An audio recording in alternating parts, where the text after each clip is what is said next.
Both the nose-mounted sensors contain forward-looking infrared sights, or FLIR. The supercooled sensor of the FLIR senses heat. It can detect a few degrees of temperature difference between objects, making it an ideal night sight. The environment is difficult and risky. To make it easier for the crew to handle all their tasks in such a fast-paced environment, special features were built into the Apache. One of the most remarkable of these is the crew's special helmet. This is called the IHADS Integrated Helmet and Display System. It's a rather actually sophisticated and expensive piece of equipment that was developed in concert with the Apache to utilize some of the systems on the Apache, mainly the pilot night vision system, the 30mm chain gun cannon, and the pads. Any of these systems can be slaved to the helmet. That you can take these systems and where the pilot is looking, make the weapon system and/or sensor look. This is the HDU, Helmet Display Unit. This is similar to what the Air Force has in their aircraft up on their glare screen. It's a HUD, heads-up display unit, except this mounts into our helmet. Roll it down in front of the eye. We have a crosshair on here that allows us to look in the direction of our target, place the crosshairs on said target, and that's where the rounds should strike. The Helmet Display Unit provides the pilot flight and weapons symbology. This technology allows the pilot to focus on the mission and flying the Apache rather than searching the aircraft for that information.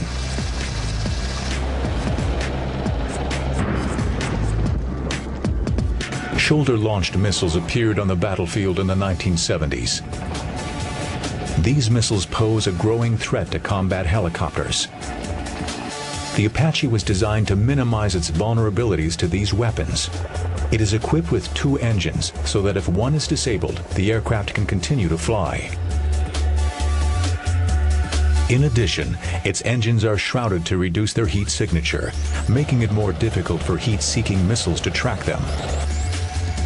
Electronic sensors warn the crew if radar-directed weapons are being aimed at them so that protection systems can be activated. These features are enhanced by the crew's tactics. Technology and tactics is exactly the combination we use. The Apache's has improved technology as far as low infrared signature. We have aircraft survivability equipment, ACE equipment on the aircraft, everything from radar jammers to IR jammers, chaff and flare dispensers. We have an APR-39, a radar warning system that allows me or tells the aircrew that somebody's looking at me, or somebody's in acquisition, or somebody's in track mode. Use all that technology, and then you use the tactics of the helicopter and Army helicopters of flying low, staying close to the terrain, using terrain to put the terrain between myself and an enemy force, using speed where appropriate, or the opposite of that, using low speed where appropriate. So I don't go blundering into an enemy force. I use low speed, low altitude to find holes around an enemy defense and work my way around an area. The 1991 Gulf War witnessed the development of new tactics for helicopter warfare. One strategy implemented in the Gulf was the use of a combination of attack helicopters and scout helicopters. The smaller scout helicopters formed the eyes and ears of the team, the Apache the muscle. Scouts, armed with an air-to-air version of the Stinger missile, could also protect the attack helicopter unit from enemy helicopter attack.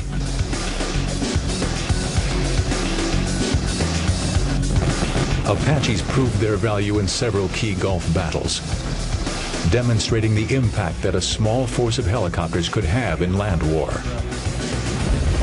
Missile copters preceding the main tank attacks were able to break up Iraqi formations. Under a ceaseless barrage of deadly Hellfire missiles, the Iraqi armor units disintegrated.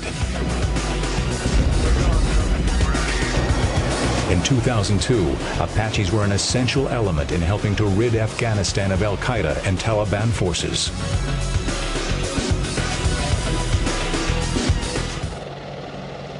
The latest version of the Apache is the AH-64D Longbow Apache. Its name stems from the bulbous sensor mounted on top of the rotor assembly, which contains a millimeter wave radar. It's capable of scanning 360 degrees for threats in the air and 270 degrees for ground threats. Costing over $3 million, only 1 in 3 Longbow Apaches need to carry the expensive dome, as the information from the sensors is shared among the battalion. Each Longbow Apache pilot receives data on digital multifunction displays, or MFDs. This radar expands the all-weather capabilities of Apache, even beyond FLIR sensors. It also permits the use of the latest generation of fire-and-forget Hellfire missiles. Such Hellfires do not need laser designation, but home in on the target using an onboard sensor.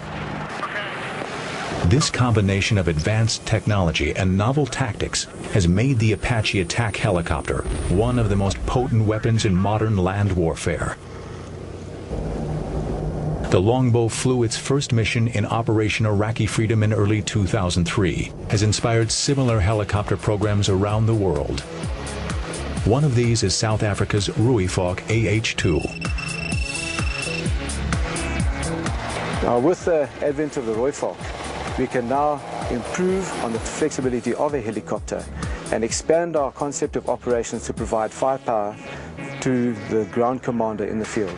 The design of the Rooivalk is intended as an anti-armor aircraft, but because of our circumstances in the Southern African scenario where we have low-intensity conflicts, the aircraft has also been designed to fulfill other roles such as escort of transport helicopters and to a certain extent provide firepower for autonomous Air Force operations. The layout of the Rooivalk is the classical configuration with a 2-man crew. One of the differences between the Rooivalk and the Apache is the cockpit layout. The Apache uses a single canopy, while on the Rooivalk the canopy is split. The weapons officer sits in the front cockpit and the pilot is seated in the station above and behind him. The pilot flies and navigates, while the co-pilot weapon system operator does the management of the weapon system, the actual aiming, the firing, etc. He can operate the weapons independently. He can also fly the helicopter, should he be required to do this, because he has a full flying station, full flight controls in the front cockpit as well. And in fact, the pilot can, should the need arise, also operate the weapon systems. The armament system of the AH-2 is similar to the Apache's. The Rooivalk can be fitted with traditional Hellfire or Hot missiles. Although the basic model of the Rooivalk is very similar in appearance to the Apache, there are several differences, many of them particularly suited for the African environment. Whereas the American systems are generally designed to be operated in a highly supportive environment with a lot of logistic support, our terrain and our environment has required of us to design it to be far less dependent upon such support. It is better suited, we think, to operation over long distances. Another example would be the sand filter systems, which have been integrated in the design from day one, which is uniquely suited to this type of dry, dusty environment. One of the areas where the Rooivalk incorporates new features is its avionics. The handling qualities of the basic aeroplane are very similar to the handling qualities that one would find on helicopters of this class. What we are developing for the Rooivalk is a special electronic control system which will vastly improve the handling qualities of the aircraft in the low-level environment, which is the environment in which the airplane will spend most of its life. And this system will make the aircraft particularly well suited to easy piloting during operational sorties. The Rooivalk is the most sophisticated aircraft ever developed in Africa.